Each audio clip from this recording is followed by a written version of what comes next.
महामारी की दूसरी लहर ने देश में जमकर उत्पात मचाया। संक्रमितों से लेकर जान गंवाने वालों का आंकड़ा इतना ज्यादा था कि स्वास्थ्य विभाग ने इनका जितना भी आंकड़ा बताया उतना सबने सच मान लिया। लेकिन विपक्ष में बैठी कांग्रेस ने केंद्र सरकार के इन दावों की पोल खोल के रख दी है और केंद्र सरकार से सवाल पूछे हैं। महामारी ने देश में जब दस्तक दी तब किसी ने नहीं सोचा होगा कि देश में संक्रमित और जान गंवाने वालों का आंकड़ा इतना बढ़ जाएगा कि इस पर भी लीपापोती की जरूरत पड़ेगी। सत्ता और प्रशासन में बैठे लोगों में से किसी ने नहीं सोचा होगा कि महामारी से संक्रमित और जान गंवाने वाले लोगों की संख्या इतनी बढ़ जाएगी कि इन्हें छिपाने के लिए गलत आंकड़े पेश करने की जरूरत पड़ेगी।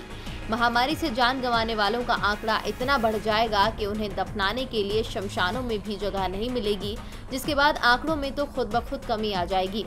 इसी का फायदा सरकारों ने जमकर उठाया और बार बार यही कहा कि देश और प्रदेश में सब कुछ ठीक चल रहा है, अव्यवस्थाओं की कहीं कोई कमी नहीं है। लेकिन सरकार की इस लीपापोती की पोल कांग्रेस महासचिव ने खोल कर रख दी है। कांग्रेस महासचिव प्रियंका गांधी ने कहा है कि केंद्र सरकार आंकड़ों को अपनी छवि बचाने के माध्यम की तरह क्यों प्रस्तुत करती है। सही आंकड़े अधिकतम भारतीयों को इस वायरस के प्रभाव से बचा सकते हैं।